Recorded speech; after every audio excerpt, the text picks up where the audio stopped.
বড়দিনের আরো খবর জানাতে পাবনা থেকে যুক্ত হচ্ছেন সহকর্মী শাহিন রহমান। শাহিন, পাবনায় কি কি আয়োজন রয়েছে একটু জানাবেন বিস্তারিত। সকাল ৯টা থেকে পৌনে ১১টা পর্যন্ত পাবনা ব্যাপটিস্ট চার্চে বড়দিনের বিশেষ প্রার্থনা অনুষ্ঠিত হয়েছে।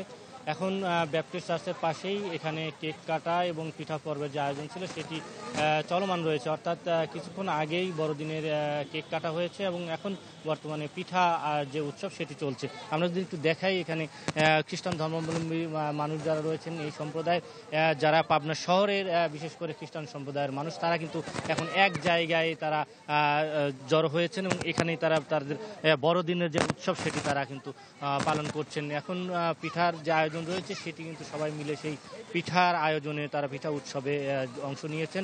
বছর শেষের খুশি নগদে হবে বেশি। নগদ পেমেন্টে নির্দিষ্ট ক্যাটাগরির কেনাকাটায় ৩০০ টাকা পর্যন্ত ক্যাশব্যাক। এবং আপনারা দেখতে পাচ্ছেন যে বিভিন্ন শ্রেণী পেশার যারা বয়সী খ্রিস্টান সম্প্রদায়ের মানুষ রয়েছেন, তারা কিন্তু এই আয়োজনে অংশ নিয়েছেন। যারা ইতিমধ্যেই বড়দিনে যে কেকটি কাটা হয়েছে সেটি এবং বিভিন্ন রকমের পিঠা দিয়ে কিন্তু তাদের সবাইকে আপ্যায়ন করা হচ্ছে। এবং এরপরে দুপুরে রয়েছে প্রীতি ভোজ অনুষ্ঠান রয়েছে এবং বিকেলে এবং সন্ধ্যায় রয়েছে সাংস্কৃতিক অনুষ্ঠান।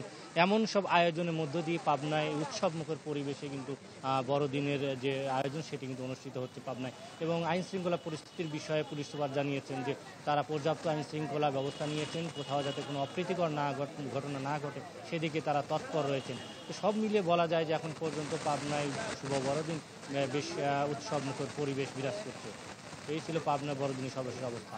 জি শাহিন, অনেক ধন্যবাদ যুক্ত হওয়ার জন্য। বড়দিনের খবর জানাতে পাবনা থেকে যুক্ত হয়েছিলেন আমাদের সহকর্মী শাহিন রহমান।